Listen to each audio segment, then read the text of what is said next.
Bienvenidos de nuevo a mi canal, soy Carles Pedret y como veis cada vez se me está poniendo más cara de youtuber con este confinamiento. Empezaremos una pequeña serie que le podríamos llamar el yo trabajo por vosotros, es decir, me leo un artículo que yo considero interesante, hago un pequeño resumen y lo aplico a la práctica diaria y a qué nos puede repercutir en nuestra práctica diaria. Um, ya sabéis que yo soy bastante crítico con las publicaciones científicas, creo que se publica demasiado y demasiadas cosas inútiles, pero también es verdad que también se publican cosas realmente interesantes y que pueden tener cierta repercusión en nuestra práctica diaria, o al menos deberían tenerse en cuenta. Así que para empezar esta pequeña serie he escogido un artículo en el que habla de si existe algún tipo de relación entre las lesiones de la musculatura isquiosural y el pinzamiento femoroacetabular, el denominado femoroacetabular impingement, que son las siglas en inglés FIVE. Bien, este es un artículo del 2019, de mayo de 2019, que se publicó en la revista Arthroscopy. Y realmente lo que comentan es que hay un incremento de la prevalencia de femoroacetabular impingement con pacientes que tienen problemas a nivel del tendón proximal de la musculatura isquiosural, especialmente lesiones. Es decir, dicen que gente o pacientes o deportistas que presentan lesiones a nivel proximal de la musculatura isquiosural están relacionados con problemas a nivel de la articulación de la cadera y especialmente en un pinzamiento femoroacetabular. ¿Por qué elijo este artículo y por qué creo que es interesante este artículo? Porque resulta que en mi práctica diaria, viendo deportistas, yo veo una prevalencia muy, muy, muy elevada de pinzamientos femoroacetabulares, muchas veces asintomáticos, que no hacen falta tratarlos porque están perfectamente adaptados mediante una buena estabilización del complejo pélvico y lumbopélvico, pero realmente es muy, muy prevalente la patología del pinzamiento femoroacetabular anterior. Entonces, yo creo que esto es un hecho a tener en cuenta, que puede estar involucrado también en lesiones de la musculatura isquiosural. Dos pequeñas pinceladas, como siempre haré en cada artículo, sobre el tema para centrarlo. Esto no pertenece directamente al artículo, pero tenemos que tener en cuenta que el pinzamiento femoroacetabular anterior puede venir por diferentes problemas. Esto es una cadera normal. Aquí tenemos una deformidad de Camp, que lo que vemos es este engrosamiento degenerativo del cuello del fémur. Aquí tenemos una patología de Pincer, que es esta deformación del acetábulo propiamente, y también existe la combinación, un Camp y un Pincer, que lo que hacen es que cuando tú realizas una flexión forzada de cadera, especialmente con rotación interna, esto les molesta porque es un mecanismo mecánico, valga la redundancia, que pellizca estas deformidades con la articulación propiamente y con el acetábulo. Por tanto, esto es una fuente de bastantes problemas, junto con el engrosamiento de la cápsula, con el pinzamiento del propio labrum, que puede acabar rompiéndose, y con problemas del cartílago de la articulación. Pues esto es un poco el foco de problemas que tenemos en la cadera del deportista, especialmente a medida que va evolucionando y que más edad tiene. Otra de las deformidades que tenemos que tener en cuenta es la deformidad denominada en pistol grip, que es esta forma de mango de pistola o de revólver, en este caso, que tiene el cuello del fémur especialmente. Es otro tipo de deformidades que nos encontramos en este abanico, que es el pinzamiento femoroacetabular anterior. Pequeñas nociones de lo que es el pinzamiento. Son deformidades varias que las hemos comentado, de la coxofemoral, que condicionan este impingement mecánico de pellizco continuo, que es por microtraumatismos repetidos y que se va cronificando. Provocan lesiones en el labrum, cápsula, como hemos comentado, y cartílago articular. Existe una marcada limitación. Esto es lo primero que nos tiene que hacer sospechar que nos encontramos ante un problema, aunque sea asintomático, de impingement femoroacetabular, que es una marcada limitación y dolor a la flexión forzada y a la rotación interna de la cadera. Esta es una maniobra muy, muy, muy, muy fácil de realizar y que es muy significativa de lo que nos puede aportar. Es decir, si tú a un deportista le flexionas la cadera bruscamente y haces una rotación interna, automáticamente se le reproduce el dolor de manera muy parecida a lo que ellos sienten cuando es una patología primaria el pinzamiento femoroacetabular. Puede ser asintomática, es decir, pueden tener esta maniobra dolorosa y no haber tenido ningún problema a nivel de dolor en la cadera nunca, es decir, es una patología que se da en muchos deportistas adaptativas, como hemos comentado, y lo que conduce muchas veces, y con los años y con el tiempo, es a alteraciones y compensaciones neuromusculares. Como me molesta y tengo cierta limitación, lo que hago es tensar el psoas, lo que hago es una contractura del psoas, y ahí que muchos problemas de cadera subyacentes se atribuye la culpa al músculo psoas, cuando lo único que hace el psoas es proteger la articulación de la cadera de que sufra. Bien, estas pequeñas nociones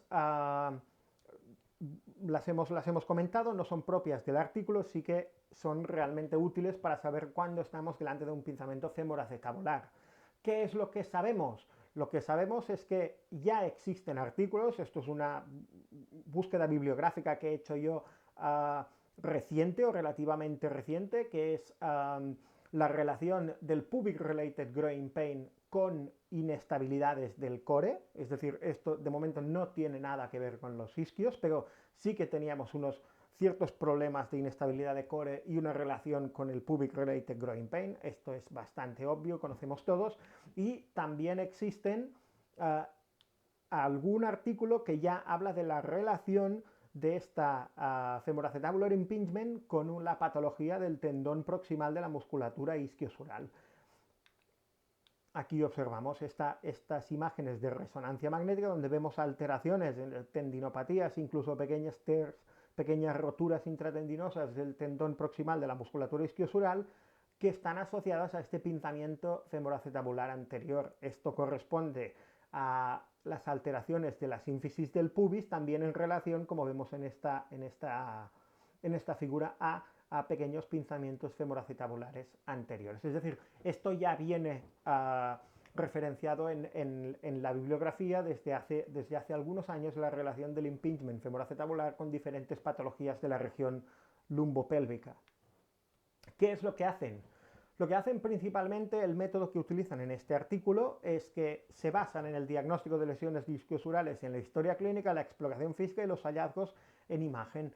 ¿Y qué es lo que cogen? Cogen 120 caderas con el diagnóstico de patología en tendón proximal de la musculatura isquiosural y analizan si realmente existe en estas caderas un problema crónico de tiempo de evolución de femoroacetabular impingement. Y resulta que observan en las resonancias magnéticas que estas caderas están en un 70,8% asociadas a un femoroacetabular impingement, de los cuales el CAM, que siempre es el más prevalente, es el 40,8% de los casos.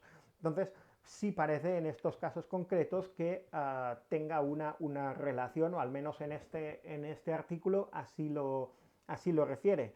¿Qué es lo que más encuentran y qué es lo que tenemos que tener en cuenta nosotros? Pues que existe, según ellos, una marcada asociación entre la presencia de femoroacetabular impingement en patología a nivel del tendón proximal de la musculatura isquiosural, aguda y crónica.